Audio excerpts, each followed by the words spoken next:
Estamos começando mais um podcast da UAB, o Tudo Tem Direito. Você já sabe, mas não custa lembrar. O propósito desse podcast é impulsionar cada vez mais a advocacia. E para isso, é claro, a gente traz convidados e convidadas que vão impactar diretamente na sua advocacia. Antes da gente começar o nosso programa de hoje, esse episódio, eu tenho alguns recados para passar para você, para que você esteja cada vez mais por dentro do sistema UAB Goiás. O primeiro recado que eu quero te dar, e eu já falei sobre isso aqui, mas é do Casag Saúde. Não sei se você já percebeu, mas se você entrar no site da Casag, você vai perceber, você vai poder se informar lá que existe hoje uma gama muito maior de planos de saúde para você, para toda a sua família. Hoje nós temos, dentro do leque de oportunidades do Casag Saúde, nós temos o Casag Unimed do seu jeito, com planos que cabem no seu bolso. O Casag Unimed do seu jeito estadual, agora com uma cobertura para todo o estado de Goiás, para todas as subseções do nosso estado de Goiás. Nós temos também o Casag Unimed do seu jeito empresa, para você, advogado, advogada, que quer fazer um plano empresarial para todo o seu escritório, para todos os seus colaboradores, agora você pode. E por último, nós temos agora o Casag Aurum, um plano de saúde com cobertura nos principais e melhores hospitais premium do Brasil. Então entra lá no site da Casag para se informar, tá legal? E uma outra informação que eu quero te dar, nós que estamos num período eleitoral, você sabe que não é difícil nos depararmos com notícias falsas, com ataques. E para isso a OAB lançou a iniciativa Eleições de Fato. As eleições, elas são realmente um terreno muito arenoso e por isso esse projeto, que tem uma formatação especial, a OAB está disponível. Se você receber uma notícia, se você receber uma imagem, está com dúvidas, você pode enviar uma mensagem através dessa suspeita, através do site Eleições de Fato ou pelo WhatsApp do projeto, e a equipe da OAB vai averiguar se aquela informação é verdadeira ou não, tá legal? Eleições de Fato é a OAB Goiás cuidando da cidadania. Então, para você que quer participar desse projeto, envie lá a sua mensagem, entre no site da OAB Goiás para que você fique por dentro e evite ser vítima de uma fake news nesse período eleitoral. Agora é hora de você aumentar o volume aí do seu dispositivo, colocar o fone de ouvido, pegar papel e caneta, porque é sério, hoje é uma aula que a gente vai ter aqui e se prepare, porque esse é o Tudo Tem Direito, o podcast da UAB. E para hoje, a gente com um convidado mais do que especial para falar sobre marketing jurídico. Na verdade, ele vai falar aqui, ele é o pai dessa terminologia, marketing jurídico, um grande amigo, parceiro da UAB Goiás em tantos momentos. E para a gente é uma alegria ter você aqui, Rodrigo Bertozzi, um grande amigo da nossa gestão, um grande amigo do nosso presidente, Rafael Lara. Muito obrigado por estar aqui com a gente, diretamente de Curitiba para Goiás. Prazer enorme estar em Goiás, viu? Ontem eu estava relembrando que a primeira vez que eu vim para cá foi em 2003, já trabalhando com marketing jurídico. Olha só. Então, Goiás foi um dos estados assim que já abraçaram a causa, né?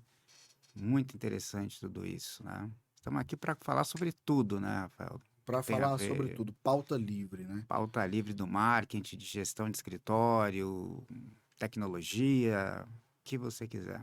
E o nosso presidente, Rafael Lara, sempre fez questão, quando à época era diretor-geral da ESA, de trazer tanto você quanto a Lara, porque, de fato, tudo que sempre foi passado e ensinado aqui foi muito importante, né, para a advocacia goiana. E eu lembro que a gente fez uma vez uma live naquele período de pandemia, quando o nosso presidente Rafael Lara trouxe aquela iniciativa das lives da ESA Goiás, e a gente fez um bate-papo falando justamente sobre marketing, sobre os segmentos de mercado, e naquele momento, né, como se reinventar. Então, que bom que agora, em outro momento, numa outra oportunidade, em outra fase, a gente está aqui de novo para poder bater um papo. E eu sempre que começo, eu costumo fazer a mesma pergunta para todo mundo, Rodrigo. Você tem quantos clientes advogados, aproximadamente, vai? Mais de 1.000. Mais de 1.000 clientes advogados.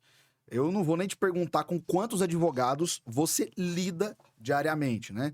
Você está aqui em Goiânia para o colégio de presidente das subseções da OAB Goiás, você palestra diariamente para centenas e centenas e milhares de advogados e advogadas, e isso já está muito no seu dia a dia. Mas eu queria saber como é que era para o Rodrigo lá de trás, entrando na faculdade, o estudante, o adolescente jovem, como era a sua cabeça em relação à visão que você tinha, né, sobre a advocacia, se era uma visão boa ou ruim, e o que que mudou de lá para cá? Hoje, você que se cerca de tantos advogados e advogadas, como é que era a sua cabeça antes e como é hoje a sua visão sobre o advogado e advogada, especificamente? Você vê que fato curioso, né? Quando eu era adolescente, eu sonhava ser empresário. Então, fui por qual curso? Para administração. Então, muita gente pensa que eu sou advogado, mas não sou. E eu tenho uma história muito curiosa com o mundo jurídico. Meu pai tinha uma empresa, era uma indústria em Belém do Pará. Então, ele era de Jacarezinho, no Paraná, casou com uma carioca, separou, me ganhou na. Então, já começa aqui. O doutor Reneu Ariel Dotti, que foi um grande advogado do Paraná, início de carreira, ganhou na parte de direito de família a guarda para o meu pai, imagina, com 5 anos. Estamos falando aqui de 75, né? Então já foi algo pioneiro. Então já estou desde o começo, de certa forma, metido no mundo jurídico, né? O mesmo René Ariadotti foi ser professor da minha mãe na faculdade de Direito, que ela fez Direito, tá? E nossa empresa, em dado momento, quebrou, tá? Nós tínhamos 2.000 funcionários. A advocacia, naquela época, a advocacia pessoa física era muito forte e a empresarial não era forte, principalmente no norte do país. Então, você tinha escritórios com pensamento muito antigo, e esse é um recorte importante que eu quero fazer. Um pensamento antigo que, de certa forma, por muitas décadas permaneceu. Que era o quê? Um escritório que nos atendia era genérico, embora se dissesse empresarial. Então, o que que acontece com questões de BAMA, etc? Não tinha especialidade nisso. E aí, quem que vai pagar caro pela falta de especialidade é o cliente. E nós pagamos caríssimos por isso. E isso levou vocês à falência da empresa ali, a quebrar. Não só a falência, como meu pai faleceu também. Puxa Em vida. decorrência dessa, né, foi uma tragédia, assim, enorme para mim. E aí eu volto para Curitiba em 98. Em 17 dias eu estava procurando emprego, porque eu sempre trabalhei desde os 14 na empresa do pai. Paro numa editora jurídica. Então eu tinha uma péssima visão da advocacia, péssima visão, né? A minha visão era essa: pessoas que não estavam se especializando, embora, claro, que a gente sabe que já tinha, óbvio, estou dizendo naquele recorte específico, tá? Não nos protegeram devidamente e a empresa foi para onde foi, tá? Não teve o que fazer. Nesse recomeço, em 98, 17 dias procurando emprego, minha mãe vai levar um livro chamado Crimes Eleitorais, que se tornou um fenômeno na época, na Juruá Editora. Começamos a conversar ali, eu e o dono da editora, o José Hernani Pacheco. A minha mãe foi embora, eu continuei. E aí chega um reitor da universidade, papo de 3 ali, etc. E o Hernani vira para mim: esse rapaz aqui é do marketing. Eu tinha dito para ele: eu gosto de marketing, tal. Na empresa eu fazia vendas, acho que ele entrou no marketing. E aí, imediatamente... Sou do marketing. Não, perfeito, tal, mas gostava de fato. E aí já tomei a primeira bordoada, de muitas ainda, né? O reitor, que obviamente não vou dizer nome, disse: isso é uma bobagem, não existe isso no direito, etc. Enfim, foi fazendo o que... E naquele momento ele não naquela estava época, errado, não né? estava errado, né? Mas ele achava que era antiético o marketing. Sim. Eu falei: opa, doutor, provavelmente tem umas coisas aqui que não são. Temos um network, mas não queria saber. Isso é absurdo, absurdo. Falei: tá, mas o que eu preciso fazer? Pega o provimento. Na época, vindo de empresa, de administração, tal, para mim não sabia nem o que era o provimento. né, o Código de Ética da Advocacia. E na época era o 75. Falei, vai estudar que você aprende alguma coisa. Eu fui, estudei mesmo. E vi que não havia nada que impedisse fazer o marketing. É que aí tem muita confusão com publicidade e propaganda, com outras coisas. Uhum. Marketing é um grande guarda-chuva que abarca diversas matérias. Então já começava a confusão lá atrás, né? E aí fui mostrar que não tinha mesmo, né? E o professor Hernani me chamou no outro dia e falei que eu vou escrever um livro sobre isso. Então escreva. Aí começou a história, né? Escrevi o primeiro artigo, do primeiro artigo veio o primeiro evento em São Paulo. Foi muito rápido o início, né? Como tudo que é inovador começa rápido, depois faz uma barriga grande, depois começa a crescer. E hoje o marketing jurídico está espalhado em todo o país. Acho incrível isso. E você não acha que, embora, obviamente, também tenha sido uma situação do acaso, de você estar na hora certa, no momento certo, com as pessoas certas, e surgiu ali de você ser, na época, o menino do marketing. Mas você não acha que você, hoje, atuar isso também não é uma forma de, de sanar um problema que aconteceu na sua família lá atrás? Isso hoje não acaba sendo também o seu propósito de vida? Ou não? Então, essa ligação, ela existe sim. É o fato de a gente ter tido péssimas experiências na época com o mundo jurídico e eu perceber claramente que existia buracos na gestão do escritório. Mas como eu era de empresa, eu não ia lá dar opinião para o sócio dos escritórios que nos atendiam, tá? Por exemplo, na administração já existem as variantes, precisa especializar, precisa isso. Estou falando aqui de 95, tá? A advocacia empresarial não era tão especializada na época. Então a gente percebia que tinha buracos grandes ali, tá? E eu conversava sobre gestão com a filha do sócio, que era advogada também, dizia, escuta, não podia melhorar um relatório diferenciado, etc. Então aquilo fica gravado, né? Só que essa má impressão que eu tive na origem, que foi a tua pergunta, mudou completamente na medida em que eu fui emergindo nesse mundo, né? Fui entrando no mundo jurídico, percebendo que algumas coisas, de fato, poderiam ser muito melhoradas, né?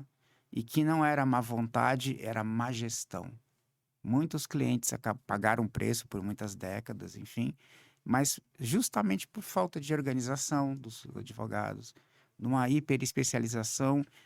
O advogado, por exemplo, na época, podia conhecer perfeitamente o tributário, mas será que conhecia indústria alimentícia de conserva?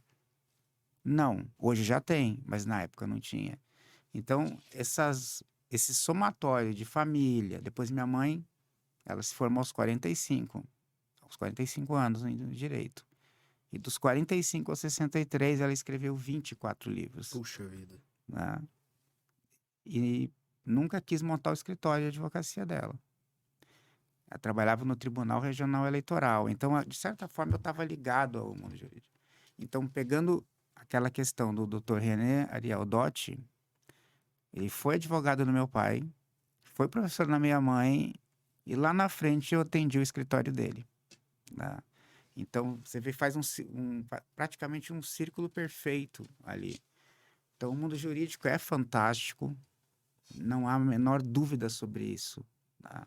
Tem coisas extraordinárias a serem feitas ainda também. Agora, eu vejo que, de fato, aquela ideia daquele reitor lá de trás, né, de que, pô, você tá doido, isso não pode. De lá para cá, provavelmente a forma de se fazer o marketing mudou. Mas as premissas não. Eu vejo que a gente utiliza hoje mecanismos diferentes, né? E, inclusive, uma crítica muito grande que eu tenho hoje com essa própria terminologia do marketing jurídico é porque hoje me parece que tudo é marketing jurídico. A gente entrou, você falou, né, que teve uma ascensão e aí uma barriga, um declínio e depois sobe de novo. E talvez hoje a gente esteja entrando num platô, talvez em decorrência da crise das comunicações, da gente não saber mais por onde caminhar, se a gente deve ser omnichannel ou se a gente ainda deve manter os nossos escritórios tradicionais, se a gente deve ir para o online ou para o offline. E, na verdade, eu vejo que isso é uma grande besteira, porque a forma como eu propago a minha advocacia, eu faço no online e no offline. Se amanhã houver um apagão da internet, eu vou continuar advogando a minha prospecção ela vai se dar no offline da mesma forma, né? Eu quero dizer com isso é que hoje eu vejo uma grande confusão por conta do marketing jurídico. O marketing jurídico, eu digo que, não sei se lá em Curitiba, paleta mexicana, há uns 4 anos atrás, virou moda. Talvez não, porque ela é mais Sim, gelado, né? virou sim, Hoje a moda é o podcast. Hoje todo mundo... nós estamos aqui no podcast, né? não é? Hoje tudo é podcast. E aí eu digo que isso é uma grande paleta mexicana, né? É uma grande moda e que poucos resistirão com o passar do tempo. Da mesma forma que marketing jurídico, existe uma confusão muito grande sobre o que é marketing jurídico. As pessoas acham que falar de marketing jurídico é a gente falar única e exclusivamente de ferramentas. Mas é o meio, não é o fim. Falar sobre Instagram não é o fim, é o meio, é a ferramenta. Então, o que é, afinal de contas, depois aí de mais de 25 anos de estrada nisso e tendo sido lá atrás o cara que tomou pedrada, o cara que foi criticado, e, enfim, né? E que respirou fundo e resistiu e falou assim: é isso aqui, eu acredito que vai dar certo. Qual é a premissa que ela permaneceu imutável lá de 90 e poucos até hoje? O que sempre deu certo e sempre continuará dando certo? É uma excelente questão. Primeiro que o marketing jurídico, obviamente, ele vem do marketing que foi criado na década de 40 pelo Peter Drucker. Tá? Foi ele que primeiro colocou lá o que era o marketing. Tá? Claro que ele tinha uma definição voltada para as empresas. Depois você nasce o marketing de serviço, que foi, enfim, uma adaptação, e depois vem o marketing jurídico, que é a adaptação para o meio jurídico. Tá? O que nunca mudou foi a questão da estratégia de posicionamento. O posicionamento é muito antigo. Tá? É a mensagem que eu transmito e para quem que eu quero transmitir.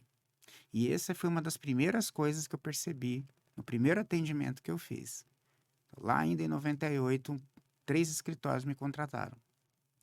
Um trabalhista empresarial, um início de carreira, que hoje virou uma potência no Rio Grande do Norte, e o outro também de Curitiba. Foram 2 de Curitiba e um de Natal. Tá? Foi ao mesmo tempo, proveniente do mesmo lugar, de uma palestra, a primeira palestra em São Paulo. E tive a felicidade de aprender com todos eles, especificamente com o ministro Indalécio Gomes Neto, era ex-ministro do TST. E imediatamente, são lições importantes, eu falei: ministro, eu não compreendo a advocacia. Vocês só falam para outros advogados. Vocês dão palestras, escrevem, fazem todo esse esforço para o mundo jurídico. Uma Não bolha, né? seria interessante falar para aquele que nos contratam? E ali eu tive uma bufetada, merecida, lógico, tá? Esse aprendizado. Falou: mas vou te dizer uma coisa, Bertozzi, 30% a 40% dos melhores clientes que eu tenho são outros escritórios. Por quê? Porque ele vem da reputação, etc. Isso gravou para mim para sempre. Ali eu mudei já a forma de pensar, tá? Então, hoje, quando você vai fazer estratégia, uma parte é para a própria advocacia, a outra parte é fortemente para o cliente que te contrata. Então, o posicionamento é você construir a comunicação com tudo que ela tem, de forma multidisciplinar. Tá? Tem redes sociais, qual que a gente vai usar, com qual o nível de calibragem para cada uma. E isso não é novidade também, já vem de um bom tempo. Mas qual mercado que vai nos contratar? Qual o perfil técnico que é o nosso escritório? Só que eu bato isso desde 98. Não é uma novidade fazer a nichificação, porque isso já era comum nas empresas. Né? E os escritórios resistiam muito a isso. E eu te diria que isso não mudou. Tem muito escritório ainda que resiste, faz um pouco de tudo. E ao fazer um pouco de tudo, está se abrindo mão de uma estratégia de marca nacional. Vou dar um exemplo. O Nemetz fica em Blumenau. Dr. Nemitz. É um escritório, Blumenau, tudo bem, é uma cidade como Anápolis, é uma cidade industrializada, uma cidade forte, né? Uma região com muita indústria. Lá na região, ele é um escritório meia full service empresarial. Então, ele é reconhecido como isso. Tem núcleos que atendem as empresas, mas nacionalmente, ele é conhecido no direito médico. Ele atende hospitais, clínicas e assim por diante. Então, isso também não mudou, que é a teoria das múltiplas marcas. Veja, não estou nem falando de ferramenta ainda, falando especificamente da estratégia. Um outro escritório, Januário Advocacia, que é de Uberaba. O Vomer Januário começou, não digo que foi por acidente, foi por acidente também. Ele era, desculpa aí, Vomer, se eu errar. Não sei se ele era cabo do exército, ele se machucou no exercício militar e ficou no hospital. E começaram a perguntar as coisas para ele, como é que conseguia ali um benefício administrativo, tal, e ele começou a dar essas informações. Com isso, percebeu que era um nicho incrível para ser trabalhado com os militares, especificamente na época o exército. Uberaba não tem, tá? Uberaba não tem quartel do exército, não tem nada disso. Então, repare, de novo a estratégia funcionando, tá? Então, ele começa a propagar a mensagem dele, que era acidentes que aconteciam com soldados no começo, dentro de quartel. Hiper nichado. Hiper nichado. Quando ele chega até nós, o que você faz? Você começa a desenhar a estratégia. Repare que o marketing, que as pessoas confundem muito com outdoor, ok, faz parte do grande guarda-chuva que é o marketing, tá? Ele tem diversas segmentações dentro, tá? Publicidade e propaganda, tá lá outdoor, perfeito, tem outras variantes lá também. O seu folder, seu cartão, né? Sua comunicação ali do dia a dia tá ligado à publicidade e propaganda. E o posicionamento é hoje o principal. E aí o que nós fizemos? Pegamos o mapa do Brasil e fomos onde que tem quartéis. E colocando os alfinetinhos. E isso muito antes de rede social. Não tinha isso. Então, tinha como fazer impulsionamento. Basicamente era visitar, era no braço. Ele ia lá, visitava, né, buscava alguns clientes, que eles contratavam, confiavam no escritório. Ele, a esposa dele, a doutora Adriana, que faz a gestão. Hoje é um escritório com 50, 60 advogados. Tá? Então, cresceu como? Cresceu desse jeito. E necessariamente precisa das redes sociais para você crescer? No começo da pandemia, eu diria que não. Não necessariamente. Com a pandemia, tudo mudou. Né?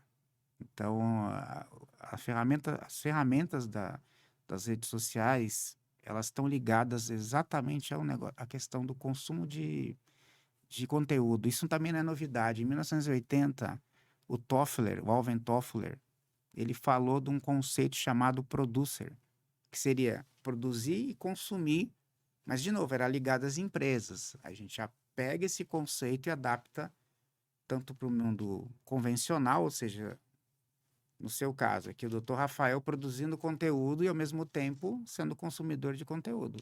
Tá? Então, o conceito continua aí. Então, repare que as bases do marketing, eles continuam mesmo. Atender bem o cliente, criar ferramentas de análise de satisfação desses clientes, criar estratégias, né, diria até de mágica, né? Pegamos a Disney, por exemplo, aquela ideia de fazer algo mágico para as pessoas. O jeito Disney de encantar o cliente. O jeito Disney, né? Antes da gente aquela começar... questão de palco, bastidor. E tem escritórios no Brasil, sim, que tem, por exemplo, áreas para crianças, áreas fantásticas de descanso, como a gente estava conversando aqui um pouco antes. Uhum. Então, repare, mas isso aí já é designer, isso daí já é arquitetura.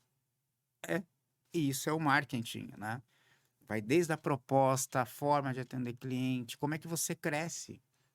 Então, isso não mudou absolutamente nada. Quando eu fui estudar as raízes de cada escritório, todas as questões estavam lá, tá? Lógico que não é só o marketing. Nós temos o marketing jurídico, para começar corretamente. Planejamento estratégico, negócios jurídicos, que é o que eu mais faço hoje. Claro que o marketing também, o jurídico. Então, planejamento estratégico, negócios jurídicos, gestão de pessoas, gestão de clientes barra marketing jurídico, gestão financeira e gestão da produção em controladoria jurídica. Um escritório que tem todos esses núcleos, não importa aqui se é pessoa física, sindical, empresarial, é um escritório que vai se desenvolver, se o sócio realmente quiser, claro. Tem sócios que preferem não crescer mais, faz parte. Está satisfeito, por exemplo. Mas aí vem uma outra questão da gestão. Preparou sucessão? Se a gente for analisar, pegar o escritório mais antigo, que é a Dunham Simmons, 1908. De 1908 até agora, milhares de escritórios sumiram. Milhares, milhares. Escritórios que tiveram seu auge, década de 20, de 30, de 40, de 50, de 70, de 90, de 2000, e acabaram. Por falta de dinheiro? Não, por falta de continuidade. É uma falta de visão, né? E assim, eu sempre falo muito sobre isso, e eu respeito muito aquelas pessoas que têm um modelo de gestão diferente. Existem advogados e advogadas que querem trabalhar, né? Das 8 às 18, toda a renda do escritório vai para o bolso dele, né? Sim. Não deixa reserva no escritório. É uma advocacia mais artesanal. É um advogado que às vezes não vai sofrer muito, não vai ter que ter uma equipe muito grande para gerenciar. Mas o dia que esse advogado, que essa advogada morrer ou quiser aposentar, aquele escritório acabou, né? Mas se essa for a perspectiva de vida daquela pessoa, tudo bem, Lógico. seja feliz. Agora, aquelas pessoas, e eu tenho isso muito introjetado em mim, tá? Aquelas pessoas que pensam em deixar um legado, e algo que eu sempre falo, o meu escritório, ele não é mais meu. Não é, eu sou funcionário do meu escritório. E eu penso sim na sucessão. O dia que eu tiver, eu brinco que eu quero ser expulso do meu escritório, vai para casa que você tá dando trabalho, justamente porque para mim a maior realização pessoal é saber que o dia que eu morrer, o meu escritório vai continuar. E eu pego justamente essas grandes referências, ah, como por exemplo o Pinheiro Neto, que Eu tenho uma boa história para contar da Pinheiro e eu Neto. quero, que eu adoro o Pinheiro Neto. Eu também tenho uma boa história para contar do Pinheiro Neto. Opa, conta pra gente. O Pinheiro Neto, veja, é um escritório que a gente pode dizer que depois que o Pinheiro Neto faleceu, o escritório cresceu mais. Então, veja que fantástico. Isso é um modelo de gestão para aqueles que querem ter um escritório que não vai acabar com a sua própria existência. Eu também digo que aquilo que a gente faz, ele não pode se limitar à nossa própria existência. O seu legado, você tem quantos livros? 21. 21. Com mais de 1.000 clientes. Muitas realidades transformadas através da sua atuação. O dia que você falecer, seu legado vai permanecer. Eu acho que isso que é o bonito, né? Acho que... e eu gosto de ancorar a minha imagem, a minha referência nesse tipo de escritório. E eu tenho uma história legal, e eu quero ouvir a sua também. Eu sou fã do Pinheiro Neto. Sim, do escritório, da trajetória, do modelo de gestão. E aí um dia eu tava lá em São Paulo, isso tem uns 5 anos, né? Tava lá em São Paulo e aí eu pedi pra minha secretária, falei assim, liga lá no Pinheiro Neto, tenta marcar uma reunião com o Red. Vai na cara de pau, Na né? cara e na coragem, cara de pau total. Marca lá. Mas qual que é o assunto? Não, marca lá, vai que dá certo. Eu sou um advogado, tô tentando falar com ele. E aí, o Alexandre Bertoldi, né? Sim, que tá prestes para presidente. aposentar, né? Inclusive. E aí, puxa, consegui um horário com o Alexandre Bertoldi. Falei, olha só, cheguei lá, né? Aquele menino criado em Goiânia, olhando aquela suntuosidade, eu, gente, que coisa maravilhosa. E lá é lindo, e tem o escritório original, né? Do Pinheiro Neto, e eles preservarem essa história, identidade, é um negócio que quando eu saí de lá, isso falou muito comigo, e hoje eu também trago muito da minha história, do meu início, que era algo que eu tinha vergonha antes de falar de onde eu vim e como que meu escritório nasceu. Isso é algo que eu trago hoje com muito carinho, com muita alegria. E o Alexandre Bertoldi me recebeu na sala dele, fez lá um cafezinho pra mim, sentou, né, e olhou pra mim como quem diz, pois não, o que eu posso te ajudar? E eu olhei para ele e eu falei assim, doutor, eu sou menino, eu sou neném. Tô começando a vida agora, tô começando minha advocacia agora. E um dos maiores, ou o maior escritório, a maior referência que eu tenho de advocacia é o Pinheiro Neto. Então eu vim aqui para ouvir o que você tem para dizer para mim. O que você falar, eu vou ficar satisfeito. Cara, ele me deu uma aula de 2 horas. Ele levantou da cadeira e lá tinha um quadro na sala e ele pegou um pincel e começou a rabiscar e começou a falar para mim como que funcionava plano de carreira e começou a falar para mim como que se dava divisão societária. Ó, sócio tem esse percentual, tem esse percentual. Perguntei para ele, mas você é o head do escritório? Não quero saber quanto você ganha, mas como é que é a divisão, distribuição de lucros para você que é o head? E ele falou, olha, é, o meu salário é a média dos 5 maiores, então eu nunca sou o que ganho mais, porque a pessoa que vai ser head do escritório não pode ser por conta disso. Foi fantástico, assim, valeu mais do que qualquer MBA, mestrado, doutorado, assim, foram as 2 horas mais valiosas e ele ficou lá um tempo comigo e ele olhou no relógio, caramba, eu tô atrasado pra minha próxima reunião, e assim, eu levo isso pra vida. Assim, Sim. e a lição e o que eu posso falar para você que está nos acompanhando é: eu acho que a maior lição de crescimento da vida de um profissional é fazer benchmarking com boas referências, com pessoas que te inspiram e bebe da fonte. Vai lá, vai atrás. Eu acho que isso, assim, mudou minha vida. Não, e assim, líderes jurídicos, eles precisam fazer isso. E eles fazem naturalmente. Por isso que eles são líderes, né? Então, essa recepção vem desde o próprio Pinheiro Neto. Ele também fazia isso. Muitos profissionais que se acham, não, são pessoas ali que são Inacessíveis, inacessíveis. estrelas. Porque assim, quando você está num palco, quando você está numa palestra, quando você está como ente social ou institucional, você tem que vestir você veste uma outra persona, né? Você não é naturalmente aquilo lá, você precisa, enfim, impressionar ou precisa, né, ficar seguro de que não vai fazer algo que possa depor contra o teu próprio negócio. Que a primeira coisa de um grande líder é defender aquilo que ele está construindo, o seu castelo, assim. A questão medieval, ela funciona perfeitamente em qualquer analogia na advocacia. O seu escritório, não importa o tamanho que ele seja, não importa se é sozinho, é o teu castelo, assim como a sua casa, e precisa ser defendida. Tá? Então, por isso que a gente tem muito cuidado, né? Muita gente se surpreende com a minha personalidade, porque eu, fora dessa persona que eu tô aqui, meu, sou uma palhaço. A gente é completamente nó cego. Eu e minha sócia, né, a Lara Celi, nós somos completamente nó cego. Mas enquanto estamos vestidos da questão do que nós somos e do que fazemos, não tem como, né? E o Dr. Pinheiro Neto, eu não posso afirmar que foi o primeiro escritório a trazer computador, mas foi da advocacia paulista que o primeiro computador veio para o Brasil. Pessoal, estou dizendo, né? Depois, tem uma história importante lá, que em 68, 69, tinham dois grandes escaninhos lá. Ainda estava preservado isso lá. Um escaninho é um CRM e outro escaninho era um timesheet, sem ser timesheet. Então, Gente, como é que era? Escaninho, né? Muita gente nem lembra mais o que é isso, né? é A uma pasta do modernidade computador. veio, era, não é mais. Era tudo em madeira, né? É É, como se fosse uma grande biblioteca e tinha o nome de cada cliente de um lado. Então lá ficava aquelas fichas de as fichas, anotação, quando a gente dava aula lá atrás, né? Ficava aquelas fichinhas de aula. aquelas...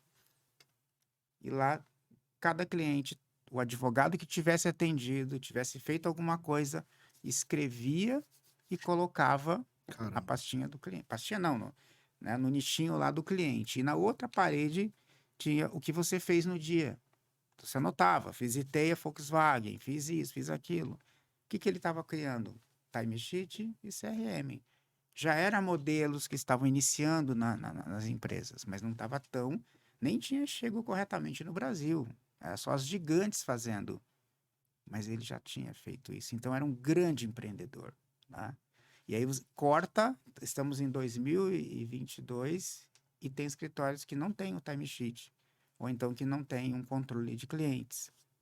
Então, o marketing, ele pode até, por exemplo, vamos pegar aqui o marketing digital, marketing jurídico digital, e fazer analogia para esse lado.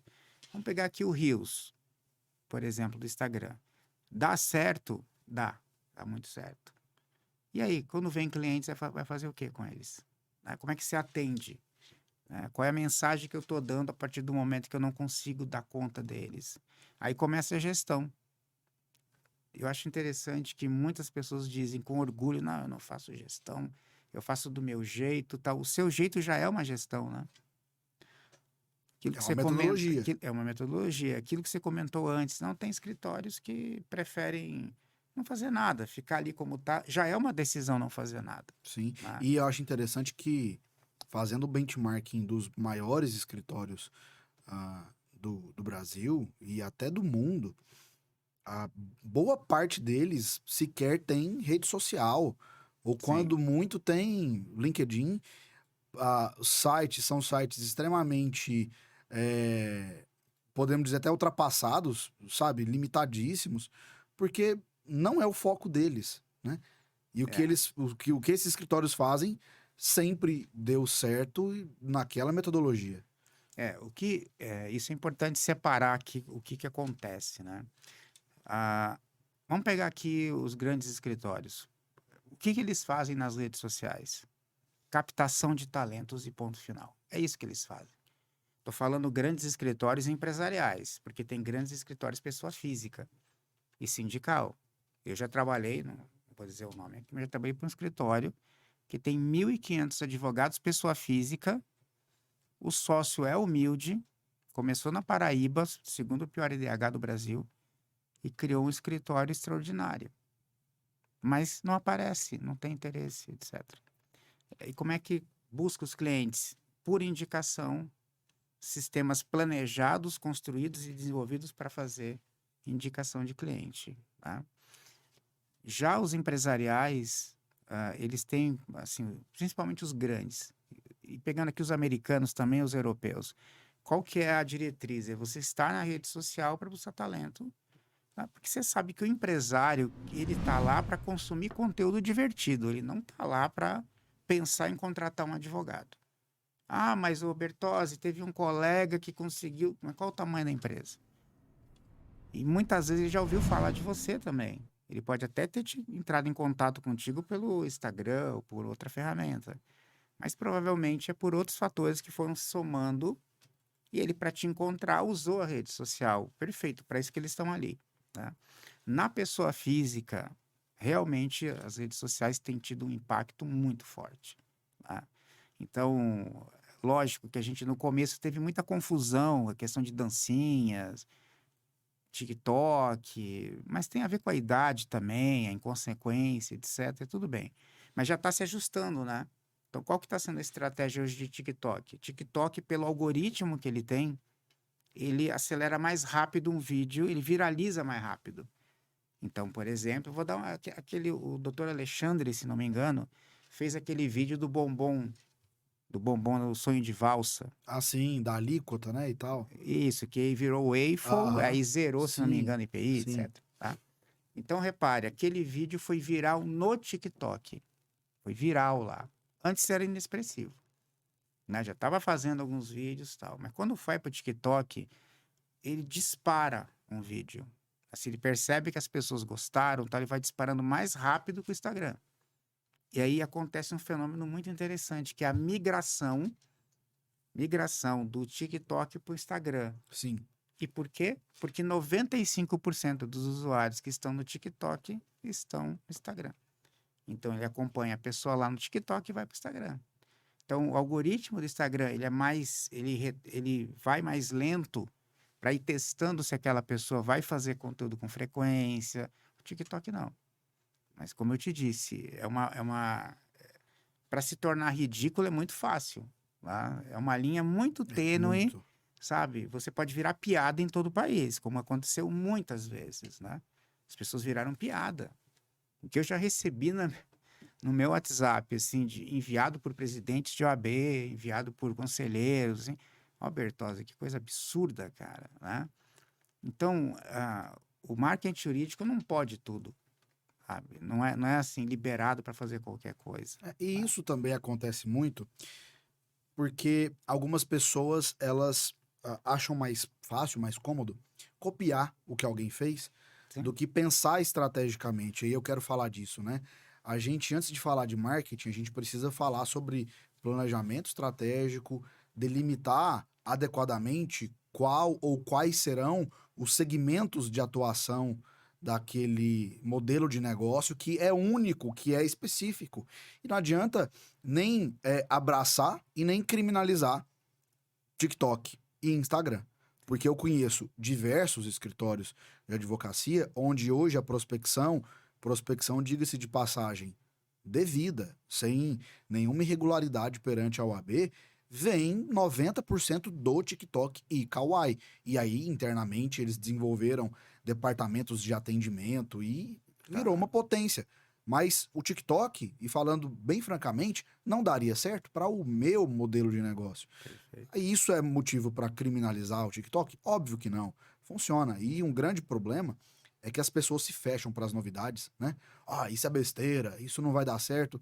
E você tem duas escolhas para fazer na vida. Ou você se fecha às inovações e acaba perdendo tempo, né? Você falou aí do Pinheiro Neto que trouxe o computador. Aposto que quando ele trouxe, um monte de gente na época falou: que absurdo! Trazendo computador para um escritório. E a minha Olivetti, onde vai ficar a minha máquina? Então, é uma opção. Ou você falar, cara, como é que é isso aqui? Eu quero estudar, sou curioso, vou fuçar, quero aprender. Será que se adapta ao meu modelo de negócio ou não? E, de novo, e aí eu queria que você falasse disso. A importância de você ter um bom modelo de negócio para o seu escritório, para depois a gente falar de marketing. Porque eu posso estar fazendo um, um- uma publicidade extremamente bonita, bem acabada, um marketing Sim. digital fantástico. Eu posso investir milhões de reais por mês em Google Ads, em Facebook Ads e não converter nenhum cliente, porque a minha estratégia ela está completamente desalinhada com o meu planejamento e os segmentos que eu me proponho a atuar. E aí, o que o advogado e a advogada precisam realmente se atentar nesse momento de construção ou reposicionamento dentro dos segmentos, né? De sentar e colocar e desenhar no papel ou no Legal Canvas, né? Uhum. Poxa, o que eu tenho que fazer para depois falar de marketing? Eu diria que todos nós começamos no marketing. Né? Por quê? Porque o princípio da advocacia é o networking. Então, quando você começa a desenhar uma carreira individual, vou dar um exemplo bem clássico, na própria universidade. Você já sabe quem são os teus colegas que vão empreender. Você já sabe os seus colegas que vão buscar ser juízes, magistrados, alguns que são mais técnicos, né? Outros mais tímidos, enfim. Então, se você está na universidade, já é uma grande oportunidade de buscar a tua especialidade, inclusive. Na medicina, eu gosto muito de comparar o direito com a medicina. A medicina, ela se hiper especializou antes do direito, mas o direito já está com 50 e poucas áreas. 50 áreas. E normalmente você escuta as pessoas falando o quê? Eu sou advogado civil. Eu sou advogado. Querido, civil é tudo. Como é que você pode dizer que é civil? Não passa a mensagem para a pessoa. E aí tem esse medo de dizer o que é. Então, se você tem dúvida, fala com o nosso amigo aqui. Se você tem dúvida, compara com a medicina. Se está com um problema de saúde grave, tá? Não tem dinheiro, para onde a gente vai? Para o SUS. Tá? Busca o melhor atendimento que puder no SUS. O segundo grau é se você tiver plano de saúde, você vai buscar o melhor especialista que o plano de saúde te dá. Aí você vai pagar aquela mensalidade do SUS. Perdão, do plano de saúde. E se você consegue pagar o melhor especialista que tem? Você vai para outra cidade, você vai para outro estado e alguns vão até para outros países buscando aquele especialista. A mesma lógica se aplica no direito. Então, já tem estudantes de medicina do segundo, terceiro ano que estão tomando a decisão. Você, cirurgião cardíaco. Ele já começa a estudar cirurgia cardíaca no terceiro ano. Tá? E não no sexto ou depois vai fazer uma especialização. Então, as pessoas estão decidindo já.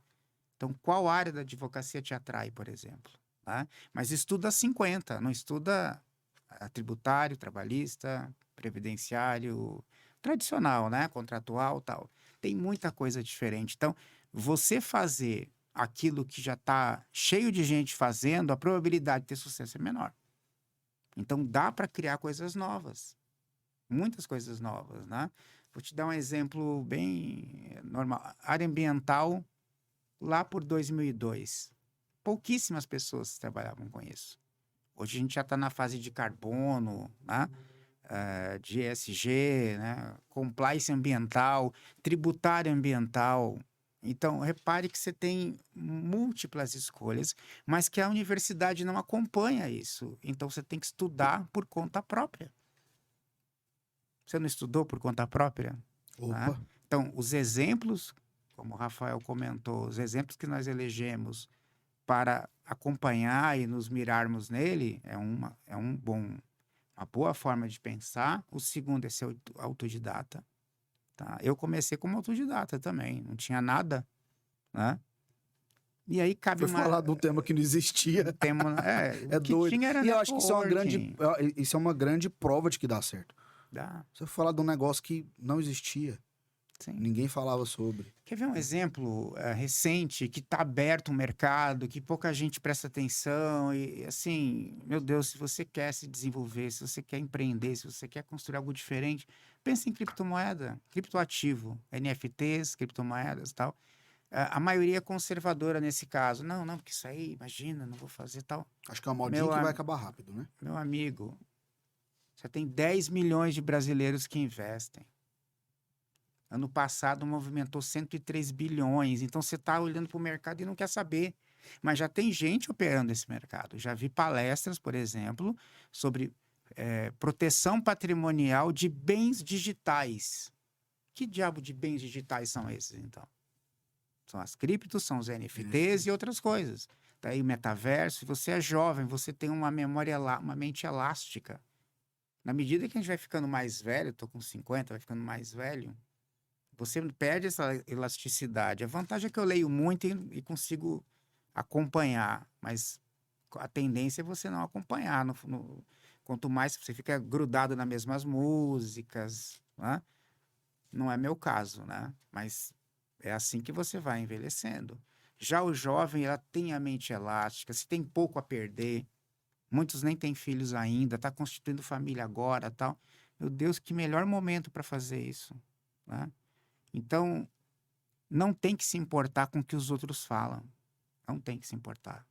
Não tem que ficar preocupado de onde você veio.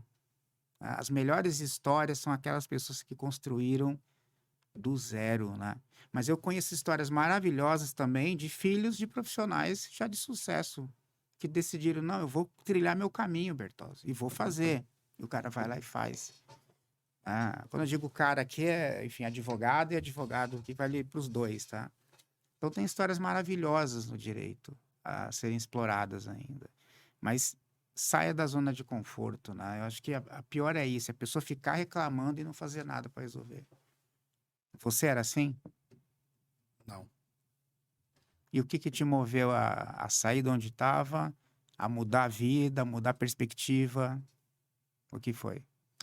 Foi ter a clareza do meu propósito enquanto advogado, saber bem o que eu queria, porque nos momentos de maior dificuldade, é claro, a gente se abate, mas eu não deixei isso me guiar justamente porque eu tinha essa oportunidade.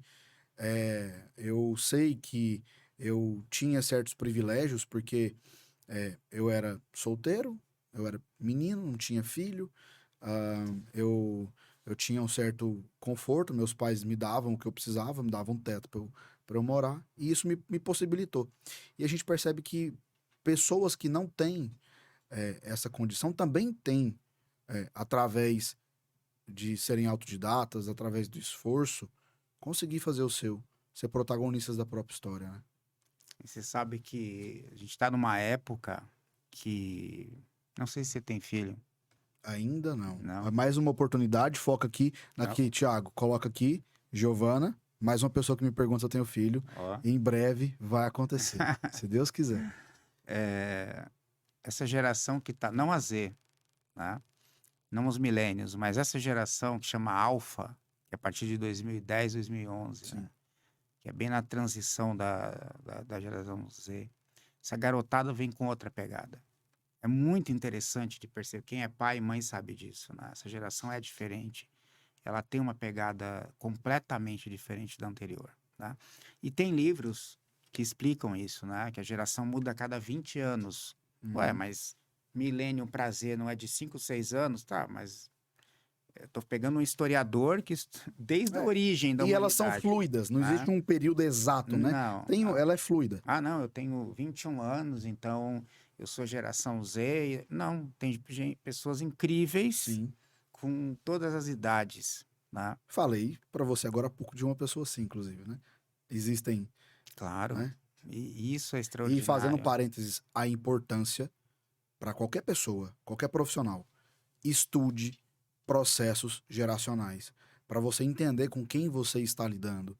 Isso é importante para você saber, como gestor, com quem você está lidando no seu escritório, como empresário, empresária, advogado, advogada, com quem você está lidando como cliente, como parceiro de negócio, você tem que saber, porque cada um tem seus propósitos. A geração Z é uma geração que não é materialista como a geração Y, e isso vem se desconstruindo cada vez mais, então é importante saber disso. E aí tem 2 pontos que acho fundamental, né? Antes de terminar o nosso bate-papo. Primeiro deles é a questão de como os escritórios estão se moldando, tá? A questão dos escritórios híbridos. Tá? Nós estamos lidando, por exemplo, no Brasil todo, com até rebeliões de equipe, de não quererem mais voltar para o presencial. Calma também, né? Acho que não dá nem para um lado nem para o outro. Sim. Então, uma das aplicações que nós temos feito são plantões. De novo, assim como a medicina. Então, legal, a equipe A vai para o escritório, a equipe B trabalha de casa e a cada 15 dias podemos fazer uma troca. Se o escritório é um pouco maior, vai 1 semana e 3 semanas trabalha de casa. Então, essas variações, se você não fizer no teu escritório, você vai perder talentos, tá? Aquela exigência de que tem que ficar no meu escritório. Aí, quando você vai analisar a equipe, quanto tempo você está aqui? Ah, estou há 4 meses. Você, estou há 6. Ué, então não deu certo trazer todo mundo de volta e exigir que se trabalhe ali de volta. Tem escritórios que todo mundo queria ficar dentro de casa. De casa não, queria ficar no escritório. Não, prefiro ficar no escritório. Pelo amor de Deus, deixa a gente lá. Então você tem, o que eu quero dizer é isso, né? Com o início da pandemia, enfim, com todo o processo da pandemia, mudou muita coisa. Curiosamente, essa mudança, vamos pegar aqui a parte de estratégia, indo para o marketing jurídico de novo. Em 2008, eu trabalhei num escritório de São Paulo, ficava em... Eu vou mentir a cidade, porque eu não gosto também de... Algumas coisas eu posso falar, outras eu não posso. Vamos chamar aqui de Botucatu. Pronto. Não é de lá, mas fica sendo. Um escritório, matriz previdenciária, tá? Regime próprio e regime geral. Eles tinham 2 equipes, uma para cada setor, que a previdência se partiu em 3, 4 também, né? Bacana. E a discussão era como que nós podemos crescer, Bertozzi? Tá? E eles estavam super abertos para isso. Nós começamos a inaugurar sedes do lado do INSS, porque funcionava, tá? Eu estava com base em um estudo que mostrava que 80% das ações de INSS partiam de escritórios até 2 quadras. Então, o posicionamento geográfico... O escritório de porta... Posicionamento tem funciona. vários tipos, Sim. tá? É uma matéria interessantíssima. O posicionamento geográfico era esse. Só que dentro do escritório tinha apenas uma consultora de atendimento, um computador com Skype. Que quase não se usa mais o Skype no Brasil, né? Mas era Skype numa internet muito ruim, cara, sabe? Isso em que ano? 2008 Olha e só. 2009, tá? Era aquela webcam Condição branca, grossona, grandona, um trambolho, Era né? um trambolho. Uma coisa horrorosa. E a equipe ficava na matriz. Então, não venham dizer que é novidade trabalhar com equipes, por exemplo, no Piauí, que já tem, equipe do Piauí, a matriz fica no Rio Grande do Sul, o outro fica... Isso já não é novidade há algum tempo, mas esse caso específico foi curioso. Então, foi crescendo, chegamos... Quando eu saí, digamos, né, as nossas consultorias são tempo 12 meses. A gente entende que esse é o prazo que um escritório se revoluciona, implementa tudo e que não tem que ficar amarrado com a nossa interpretação da história, né? A gente parte para Senão não outra, amadurece também, fica né? amizade, esses escritórios crescem de forma incrível. Quando eu saí, tinha 10 unidades. Qual era o diferencial? Era o atendimento. Quem que era essa? Não era uma secretária que ficava atendendo. Ela não era nem considerada secretária. Ela tinha um percentual sobre as causas e era treinada para ser feliz e alegre. E aonde que eu encontro pessoas felizes e alegres? Tem uma que é o perfil e duas pessoas que trabalhavam em call center. Aliás, trabalhavam ou não, até hoje, né? Muitas humilhadas no dia a dia, né? Até eu já dei, desculpa aí quem trabalha, que eu já meti a mão também, né? Todo mundo, né, acaba perdendo a cabeça com call center, com não sei o quê, seja cobrança, seja o que for, né? Essas pessoas, quando vão trabalhar no escritório de advocacia, é um paraíso, cara. É um paraíso para elas, entendeu? Elas ficam felizes.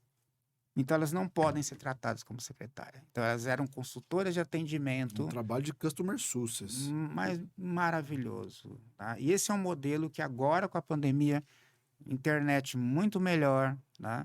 O conceito se propagou e ainda eu tenho os coworkings para me ajudar. Então, o que está sendo pensado hoje? Matriz do escritório num lugar, vamos testar o mercado num coworking, usando a mesma ideia de que o atendimento é online, né?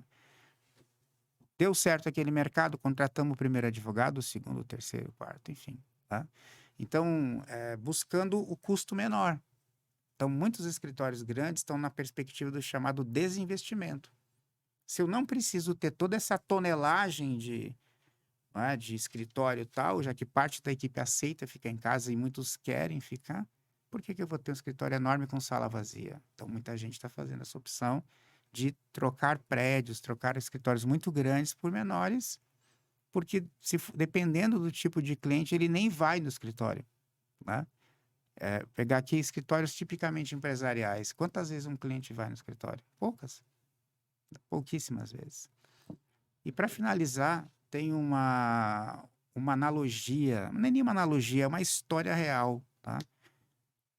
Que não mudou a verdade do direito. Tá? Como que as pessoas têm sucesso no direito não alterou. Vamos pegar aqui Pontes de Miranda, Clóvis Bevilacqua, Rui Barbosa, tá? Grandes juristas, mulheres, homens, enfim, da história brasileira, tá? O que eles faziam para ser conhecidos e serem autoridade, terem reputação, que também faz parte do marketing jurídico, tudo isso, né? Cuidar dessas questões, cuidar da imagem. Eles eram sistematicamente palestrantes, articulistas e eram autores de livro. Isso não mudou, isso não precisa de dinheiro, ainda mais com todas hoje as ligações que nós temos com Google, redes sociais, que você pode buscar conteúdo, palestras grátis, que a própria OAB Goiás oferta uma grande infinidade. Então, a partir desse princípio, o grande desafio é você ser um escritor e uma escritora. Se você não tem nada, e se você tem tudo, também deveria, porque o único legado que vai ter é esse, como você mesmo disse. Se a gente não tiver mais aqui, eu vou estar numa prateleira de alguém. Daqui a 10, 20, 30 anos, está lá o meu nome, tá? Numa prateleira. O que é isso aí? Livro, coisa antiquada? Ah, isso é um autor aí que eu li há muitos anos, tal. Um Não tem maluco que falava problema, de tá marketing lá. jurídico. E o direito é isso, essa admiração, as pessoas admiram quem estão, as pessoas que têm a coragem de escrever, de levar conteúdo para frente. E o restante você vai colher a partir desse conceito cara, é o universo, porque o escritório pode crescer, se desenvolver, se criar novos talentos, né? Então é aquela medida. O marketing está sempre com a gente porque o networking faz parte do marketing, tá? Aí você tem divisões do network, você tem o chamado network one-to-one, que é um para um, networking coletivo, networking viral, né? Tem tantas coisas para ser feito. Estamos na economia da influência, né? E aí, quando você estuda influência, o que é influência? Por que surgiu isso? Ah, pelos influenciadores? Meu Deus do céu, não diz isso, não. Porque a história foi feita desse jeito, tá? Então, a gente ainda crê nisso. O capital intelectual é o grande diferencial da advocacia, tá? Meu único porém parte da tua estratégia devia ser com foco em advogados também, 30%, 70% no público que você realmente sabe quem que é. E aí vem um dado, eu diria até, não sei se é triste, ou enfim, toda vez que eu sento com escritórios, eles me dizem, qual é o seu cliente? Eu tenho cliente de todo lado. Não resiste a uma análise simples, cliente versus faturamento. Aí você começa a descobrir, não, peraí, você tem 45% da carteira tem trabalhadores de frigorífico. Não, mas a impressão que ele tem é por quê? Porque é a impressão do mês que passou. Não é a impressão real. Porque tem poucos relatórios que falam disso. Na empresarial também. Não, eu trabalho com tal coisa. Aí você vai analisar. Para que serve essa análise, né? Então faça isso, analise sua carteira de clientes. Para quê? Para a gente descobrir qual o segmento, se for empresarial, ou qual o perfil profissional, se for pessoa física sindical, que é mais vivo no teu escritório. E sabe por que isso acontece? Porque o network está funcionando mais forte. Mas a resposta que eu recebo, na maior parte das vezes, é genérico. Não, tem de tudo. Não tem de tudo. Então, você cria 2 núcleos. Nesse caso, um núcleo para trabalhadores de frigorífico, e vou mapear frigorífico em todo o Brasil. Então, são 300, 400 mil trabalhadores, se não me engano. São 2 mil frigoríficos ou mais até, né, de um lado. Não, Bertozzi, mercado da saúde. Nós temos 7 milhões de trabalhadores na área da saúde. Quantos médicos? Chegando em 600 mil. E o restante? Indústria farmacêutica, redes farmacêuticas, atacado e varejo farmacêutico, tá? Indústrias químicas, indústrias farmacêuticas de genérico. Anápolis é um grande exemplo, com mais de 100 empresas desse setor. Eu preciso ser um escritório genérico ou posso ser um escritório posicionado, nichificado, no mercado que cresce no país todo? Essas decisões precisam ser tomadas para o futuro dos escritórios. Opa, eu preciso te falar que muito do que a gente aborda aqui nos nossos episódios tem como premissa tudo isso que você ensina. E a gente implementou justamente esses conceitos. A gente gosta de trazer e a régua é não trazer outros advogados justamente para a gente ouvir de pessoas que estão nos mais diversos segmentos da economia, empresários, empresárias, para saber onde o advogado, a advogada pode explorar em outros segmentos de mercado. E a gente percebe cada vez mais que existe uma infinitude. E eu ia te fazer uma pergunta que você já até respondeu, mas faço mesmo assim, para que isso seja a mensagem final para você deixar. Num contexto onde a gente tem acesso mais do que facilitado a conhecimento, propagação de conteúdo, no contexto onde a gente não precisa de ter um escritório físico, então as estruturas são cada vez mais baratas. Eu posso dizer que a advocacia está muito mais democrática, tanto para o jurisdicionado, para aquela pessoa que precisa, quanto para a própria advocacia. Hoje você não precisa de uma estrutura para ser um bom advogado, para ser uma boa advogada. Você falou, né? Poxa, vou virar um escritor, vou publicar um livro. Hoje é tão fácil. Hoje o acesso às editoras, ou publica um e-book, que seja. Então, ainda que com a facilitação disso tudo, noutra ponta a gente fala muito sobre os desafios da advocacia, os desafios da advocacia início de carreira. E eu queria que você direcionasse especificamente para esse advogado, para essa advogada que está se formando agora, que acabou de pegar a OAB e ainda está perdida, muitas vezes desmotivado, talvez movido por aquela falsa ilusão de que a advocacia é uma profissão muito glamurosa e que você vai dar certo na sua vida. A gente vive numa sociedade do espetáculo que gosta muito desse conceito. O que precisa? Já que eu tenho tudo isso para dar certo, qual é a única coisa que eu precisaria? Aquela faísca para que realmente tudo funcionasse bem na advocacia. A faísca sempre vai ser a inovação, tá? O grande inimigo da advocacia é a velha forma de pensar as coisas. Então, como você tem aula, muitas vezes com advogados brilhantes, etc., ou então magistrados, enfim, tem todas as profissões ali ligadas ao direito, muitos são professores, tá? Isso vem da faculdade, essa forma de pensar, tá? E mais do que isso, não só vem da faculdade, como também o próprio meio em que a pessoa está. Isso vai definir se ela vai ser mais inovadora ou não vai.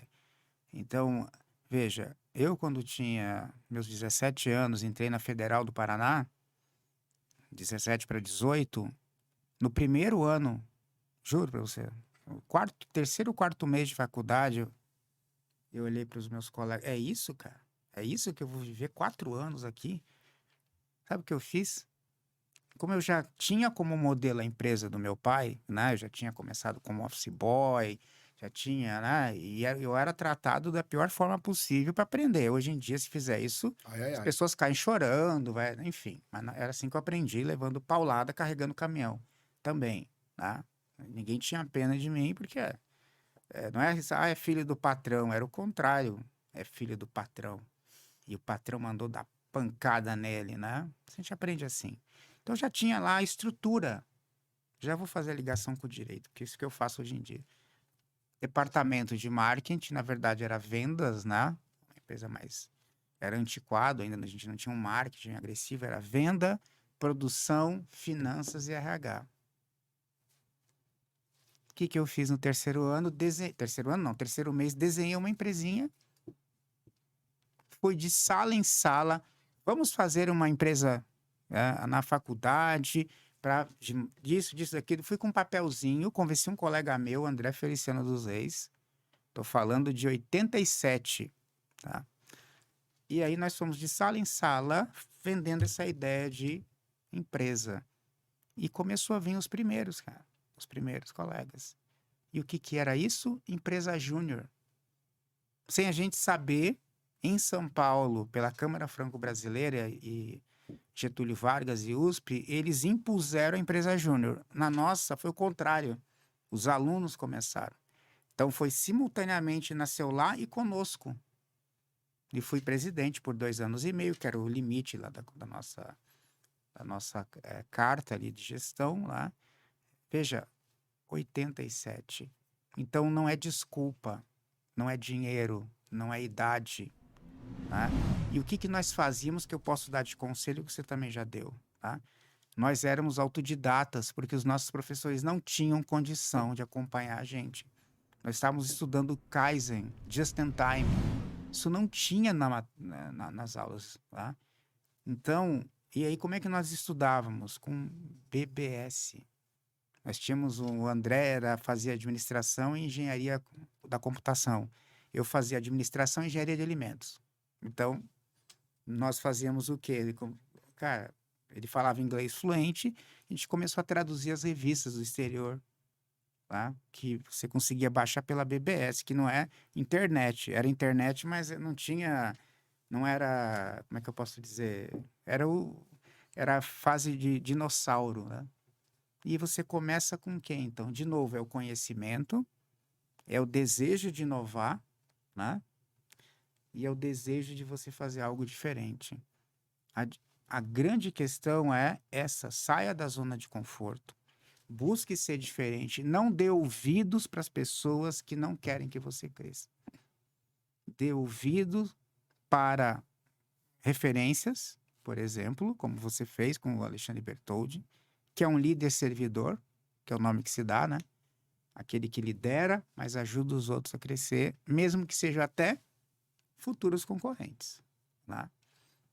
Quanto mais você dá, mais você recebe. Então, são mais de 50 áreas no direito. Você precisa escolher uma delas e estudar sozinho, de preferência. Bertozzi, eu estou aqui no interior do interior de Goiás. Tem internet, filho? Tem o celular? Então, se você tem, não tem mais desculpa, né? Dá para começar a pensar diferente. Quando você chegou, a gente estava conversando aqui antes, qual que é a grande questão em tudo que é escritório? Não consegue contratar advogados, estagiário, estagiária. No mercado de 1.400.000 falta pessoas. Então, o que está faltando? Faltando que você vai lá, mostre para o sócio que você pensa diferente, que você estudou aquele escritório, estudou o que ele faz, né? Está lá disposto a aprender e se aprimorar.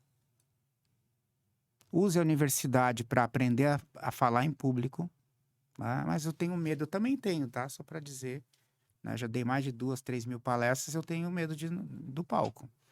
Se alguém prestar atenção quando eu começo, eu falo... Blá, blá, blá. Ninguém entende o que eu falo durante uns 10, 12 segundos. Tá aquecendo. Não, tu é nervoso. Tá aquecendo o motor ali. Meu Deus, eu tô lá em pânico. Mas aí vai tomando conta.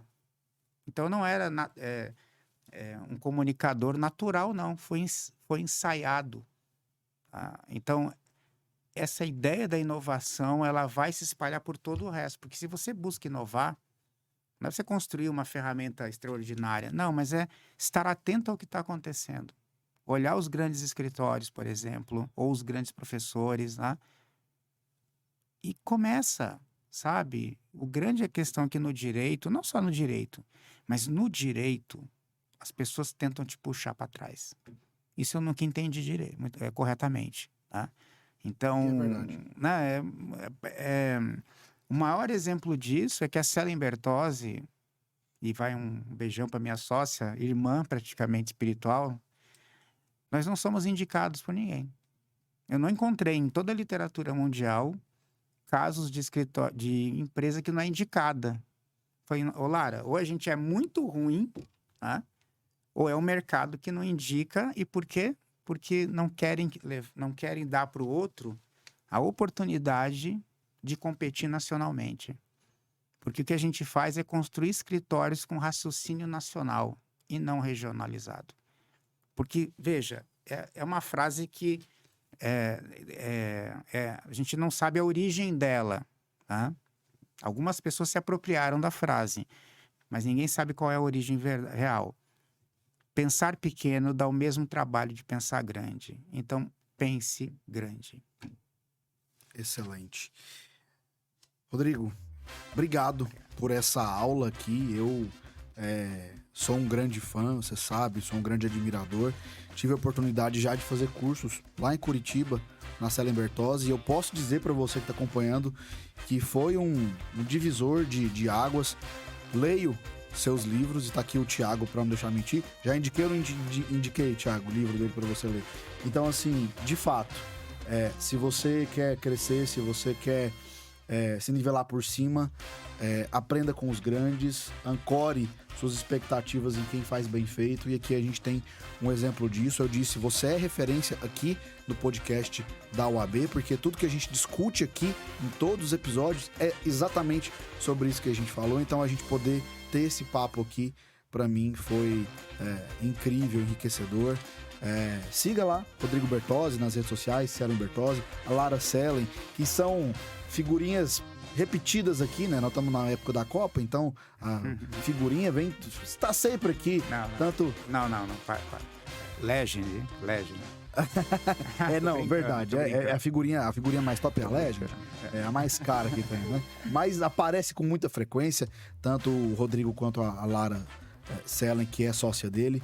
Então siga os dois nas redes sociais. Não deixe de mandar esse episódio aqui para o máximo de amigos e de amigas que você tem, que precisam ouvir esse bate-papo. Deixe seus comentários, o seu feedback, isso é muito importante. Siga as redes sociais da UAB Goiás. Esse episódio está disponível no YouTube, em todas as plataformas de streaming de áudio, para você poder nos acompanhar. A gente vai ficando por aqui novamente. Obrigado por esse bate-papo. Muito obrigado, Rafael. Obrigado a todos que estão aqui com a gente, ajudando, né? E é isso, gente. É começar a trabalhar, você vai ter sucesso. É isso aí, gente. Muito obrigado. A gente vai ficando por aqui no Tudo Tem Direito, o podcast da UAB.